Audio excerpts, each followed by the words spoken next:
오늘 주님께서 주신 말씀은 에스라서 7장 1절로 10절까지의 말씀입니다.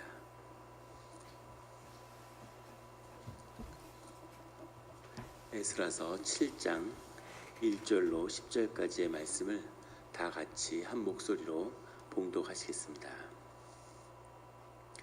이 일 후에 바사왕 아닥사스다가 왕위에 있을 때 에스라라 하는 자가 있으니라.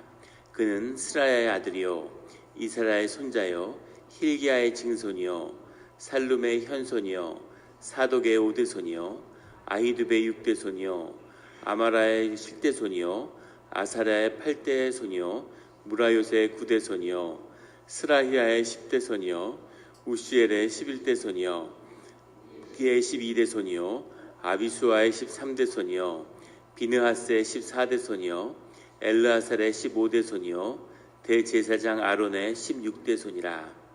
이 에스라가 바벨론에서 올라왔으니 그는 이스라엘의 하나님 여호와께서 주신 모세의 율법에 익숙한 학자로서 그의 하나님 여호와의 도우심을 입음으로 왕에게 구하는 것은 다 받는 자이더니 아닥사스다 왕 제7년에 이스라엘 자손과 제사장들과 레위 사람들과 노래하는 자들과 문지기들과 느디님 사람들 중에 몇 사람이 예루살렘으로 올라올 때에 이 에스라가 올라왔으니 왕의 제7년 다섯째 달이라.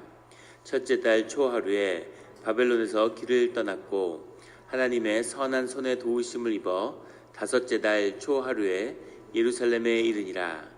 에스라가 여호와의 율법을 연구하여 준행하며 율례와 규례를 이스라엘에게 가르치기로 결심하였더라. 아멘. 다 같이 묵상 기도를 드리겠습니다.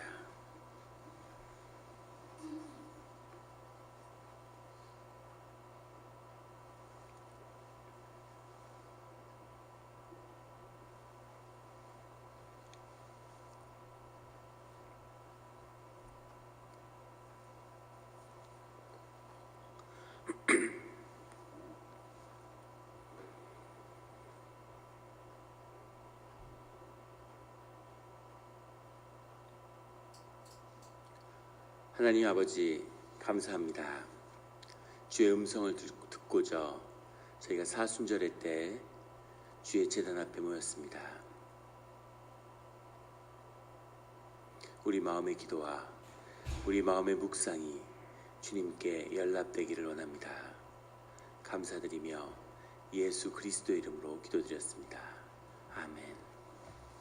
오늘 에스라서 7장 1절의 말씀은 이렇게 시작하고 있습니다. 이 일 후에 바사왕 아닥사스다가 왕위에 있을 때에 에스라라 하는 자가 있으니라. 이 일 후라는 것은 앞에 있었던 성전을 세우고 예루살렘에 귀환했던 그 일을 지칭하는 것이겠죠. 그 후에 바사왕 아닥사스다의 왕 때 에스라가 하는 자가 있었다고 하는데 사실은 6장과 7장 사이에는 한 60년 정도의 공백이 있습니다. 그 긴 시간을 뛰어넘어서 이제 에스라가 예루살렘으로 귀환하는 그 사건, 이 에스라서의 저자이고 에스라가 주인공인데 이제 7장이 돼서 에스라가 나오는 거죠. 그래서 에스라를 통해서 하나님이 새로운 일을 이제 펼치시는 역사가 시작되고 있습니다. 근데 이 에스라는 스라야의 아들이고 아사랴의 손자고 힐기야의 증손이다. 무려 15대손을 쭉 나열하는 게 나오고 있는데 이것을 쭉 맞춰보면은 사실은 이게 전혀 족보가 맞지 않는다는 것을 볼 수 있겠죠. 하지만 왜 에스라가 이렇게 이런 자신들의 조상을 쭉 소개했는가 하는 것은 주 안에서 분명히 뜻이 있을 것입니다. 스라야는 여호와께서 관세를 잡으셨다 이런 뜻인데 여기서 아들이요라고 나오는 모든 아들이라고 나온 이름 뭐 자손이요 중손이요 다 벤이란 얘기인데 자손이라는 의미죠. 그래서 분명한 것은 이들이 모두 대제사장이었다고 하는 겁니다. 여호사닥의 아버지고 바벨론의 포로로 끌려갔던 마지막 예루살렘 성전의 제사장이었던 대제사장이었던 스라야의 아들이다 이렇게 얘기하고 있죠. 그 다음에 아사랴의 손자요 이렇게 나오는데 아사랴는 여호와께서 도우셨다 이런 뜻이죠. 힐기야라고 하는 것은 너무나 유명한 요시야 왕 때 성전에서 하나님의 율법책을 찾아낸 제사장이 바로 힐기야죠. 힐기야는 여호와의 분깃이라는 뜻인데 이 다음에 나오는 모든 대제사장들은 전부 다 유다의 역사에서 한 의미가 있는 그런 제사장들의 이름입니다. 2절에 보면 살룸의 현손이요 사독의 5대 손이요 아히두베의 6대 손이요 이렇게 나와 있습니다. 살룸은 힐기야의 아버지죠. 보상한다, 주님이 보상해 주신다 이런 뜻이 들어있고, 여기 나오는 사독은 솔로몬 시대 때 대제사장이었던 그 사독은 아닙니다. 그 사독은 아니지만은 5대일 리가 없겠죠. 그러면 하지만 사독 역시 중요한 대제사장 중에 한 명이었음은 우리가 기록을 통해서 알 수 있죠. 아히둡은 나의 아우는 선량하다, 나의 가족들은 선량하다 이런 뜻을 담고 있습니다. 3절에 아마랴의 7대 손이요 아사랴의 8대 손이요 무라요스의 9대 손이라. 아마랴라고 하는 것은 여호와께서 말씀하셨다. 그래서 이름만 봐도 그가 대제사장이었음을 알 수 있겠죠. 아사랴는 1절의 아사랴와는 다른 동명이인입니다. 근데 이렇게 성경에 보면 같은 이름이 계속 반복되는데 아사랴도 마찬가지고 사독도 마찬가지고, 이것은 이제 귀한 하나님의 뜻을 담긴, 마치 우리가 오늘날 무슨 요셉, 제레미 이런 이름들, 데이빗 이런 이름들을 많이 쓰는 것처럼 이런 하나님의 주신 이런 이름들을 계속 반복해서 쓰는 그런 일들이 있었기 때문에 성경에 보면은 동명이인들의 이름들이 계속 나오고 있죠. 무라요시라고 하는 말은 솔로몬 시대의 제사장이었던 그런 사독의 중조부가 되는 그런 사람이죠. 완고한 이런 뜻을 가진 겁니다. 그런데 여기 아사랴와 무라요 이 사이에만 무려 7대가 생략돼 있어요.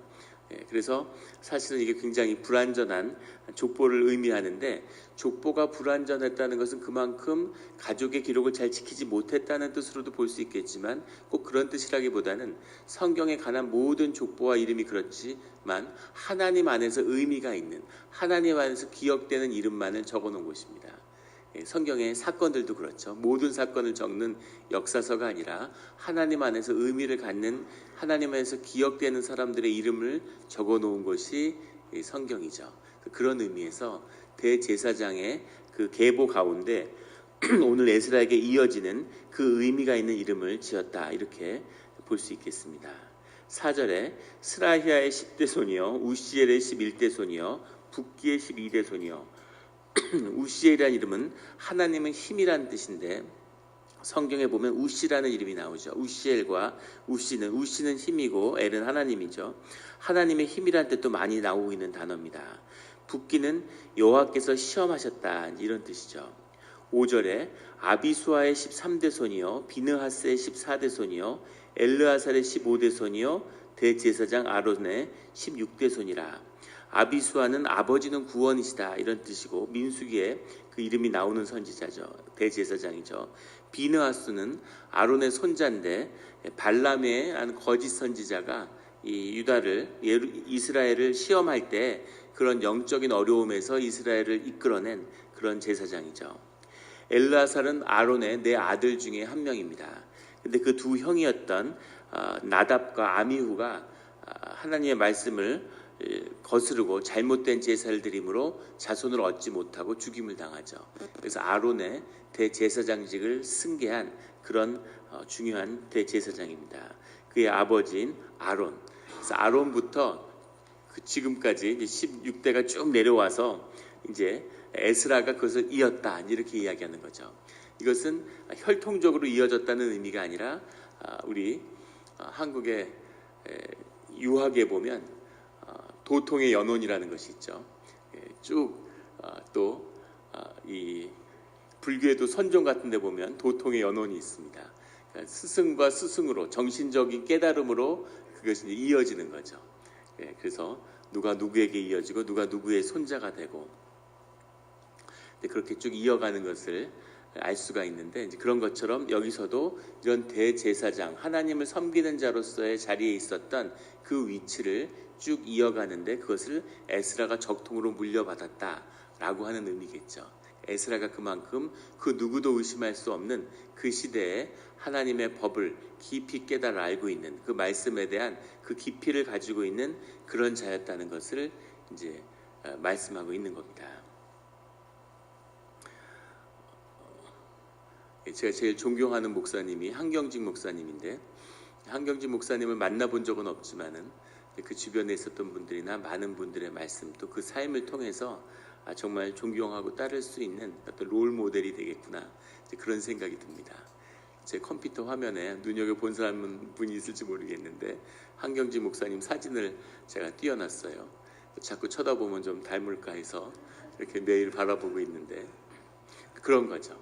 얼굴도 본 적이 없는데, 그런데 이제 그것의 가르침을 본받고 또 공교롭게도 우리 영락교회 와서 또 사역을 하게 될지 누가 알았겠습니까? 영락교회를 파운더시잖아요.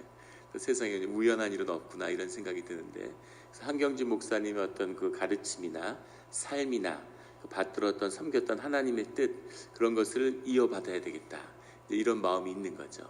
그래서 에스라도 이제 그런 마음으로 이런 아론부터 이어지는 제사장의 그 길을 자신이 물려받고 그 길에 서 있다, 이렇게 선포하는 겁니다.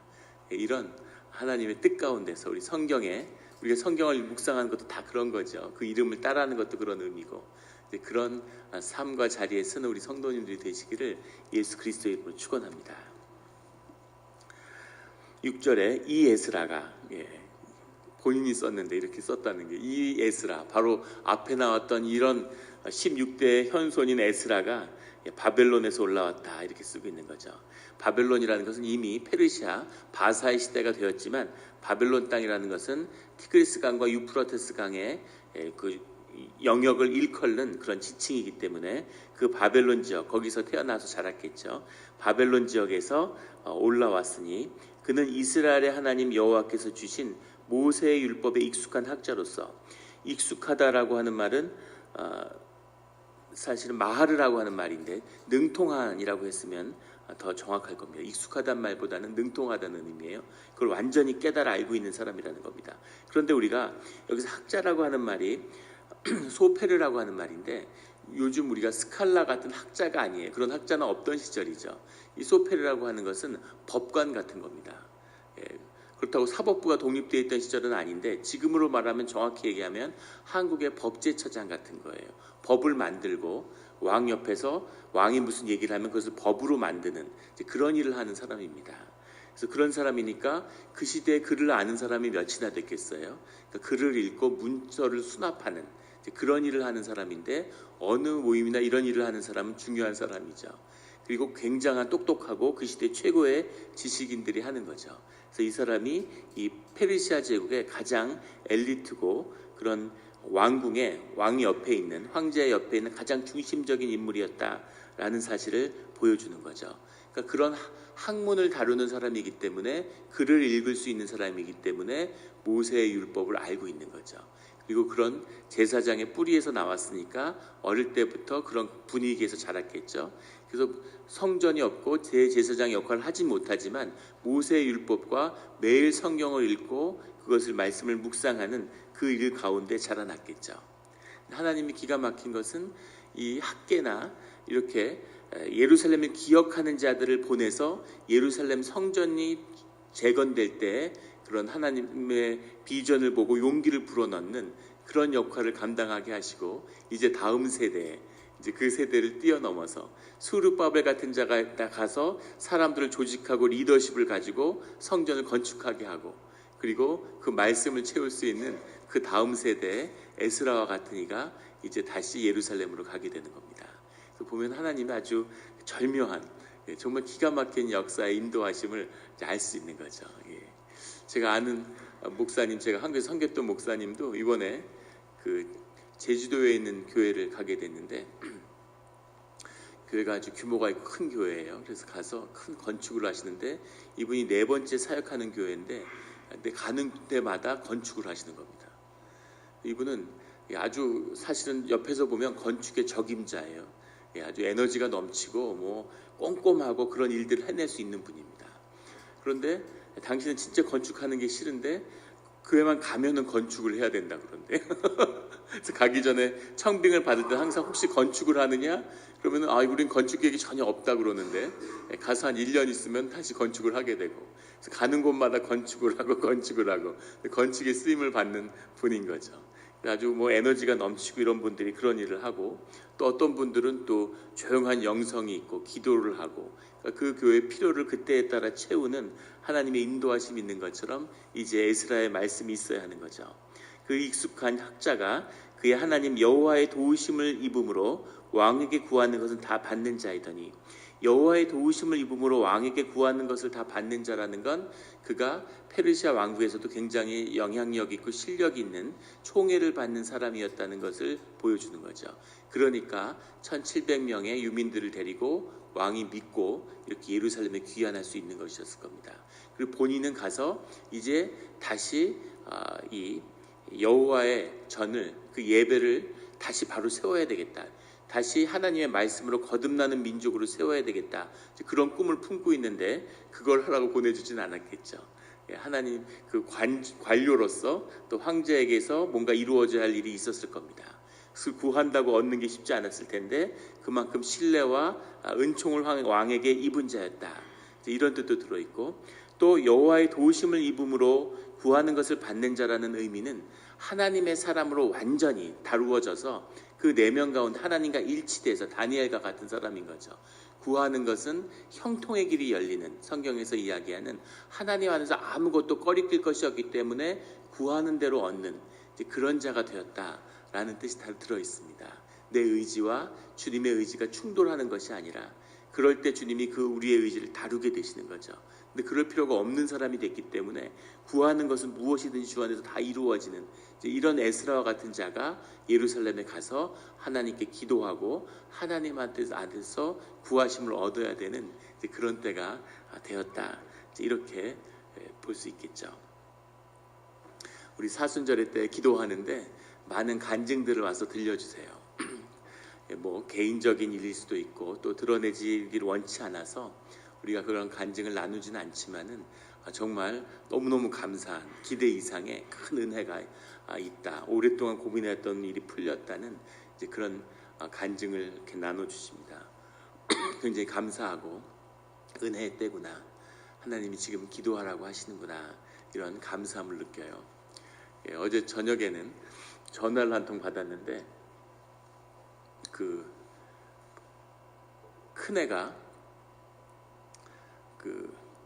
얼마 전에 스칼라스틱이라는 데서 이제 내셔널 어워드를 받아서 굉장히 기뻐하고 이제 거기서 뭐 장학금도 준다 그러고 그래서 굉장히 이제 고향돼 있는데 내셔널 지오그래픽이라고 하는 그런 다큐멘터리 채널이 있죠.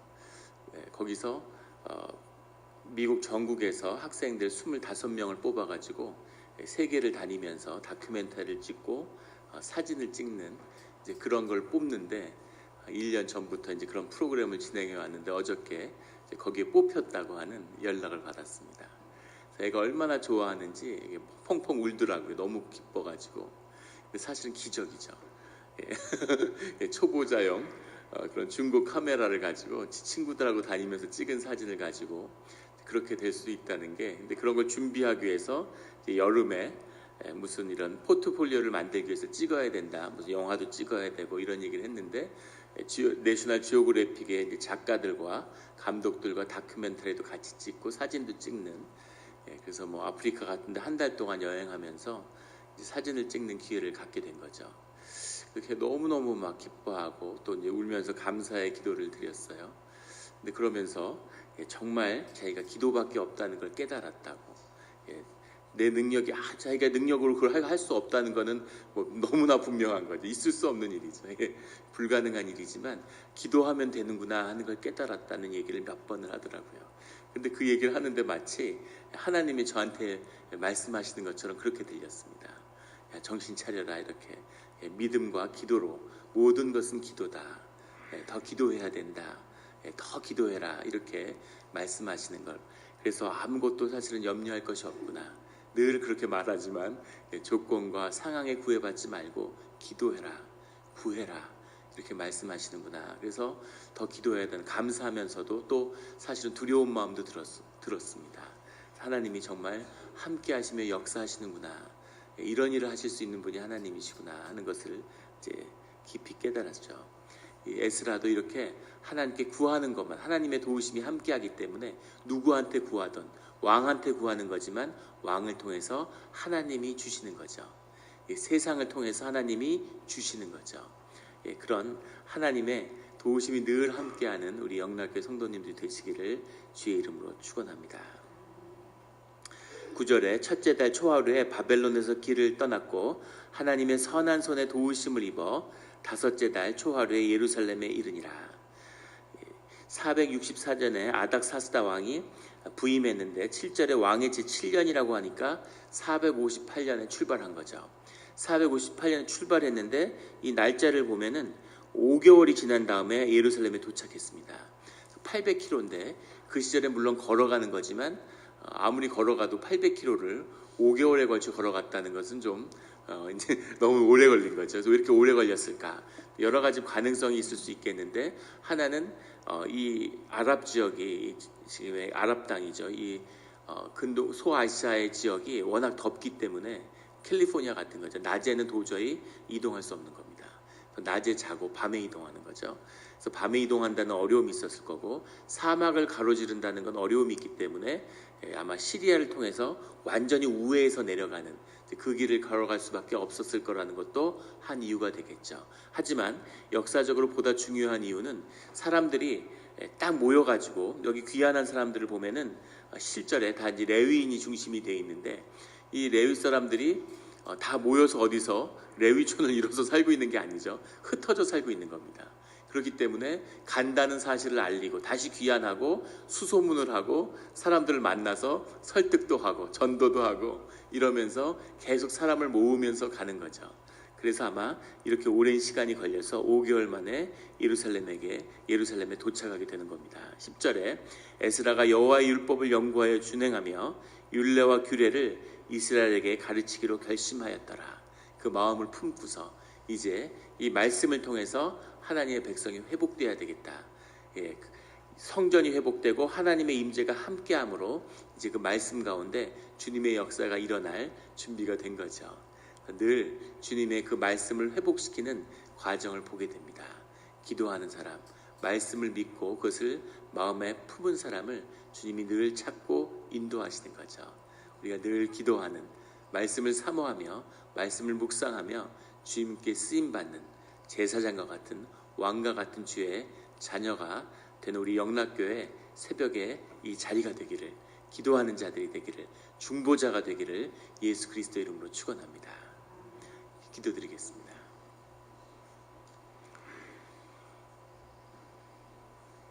하나님 아버지 감사합니다. 교회가 무너지고 모든 사람들이 교회를 저버리는 그런 어려운 때를 지나가겠지만 하지만 주 안에서 주님이 남기신 자들이, 남은 자들의 역사가 또한 기다리고 준비되고 있음을, 주님이 뿌린 거룩한 씨앗이 있기에 또 어디선가는 생명수가 터지고 새로운 생명의 나무가 자라나는 것을 보여주시니 감사합니다. 우리가 에스라와처럼 세상에 살지라도 오직 주님을 믿고 의뢰함으로 세상 가운데 주님의 영광을 드러내며 또 세상 가운데 주님의 도우심으로 인해 형통의 길을 여는 자가 되기를 소원합니다. 주님의 뜻을 선포하며 늘 주님의 말씀이 우리 삶의 가장 우선순위가 되는, 가장 1순위가 되므로 그 가운데 삶의 질서가 잡히고 그것으로 인해 삶의 모든 문제에 형통의 길이 열리는 그런 주님을 우리의 가장 앞순위에 두는 이 새벽 기도의 자리가 되게 하여 주시옵소서. 새벽 제단을 축복하셔서 이 제단 가운데 기도하는 것마다 응답하여 주시고 간구하는 일마다 주님이 인도하시는 길이 열리는 이 시간, 이 때가 되게 하여 주시옵소서. 일생 가운데 주님의 특별한 이 사순절이 되기를 소원합니다. 감사드리며 예수 그리스도의 이름으로 기도드렸습니다.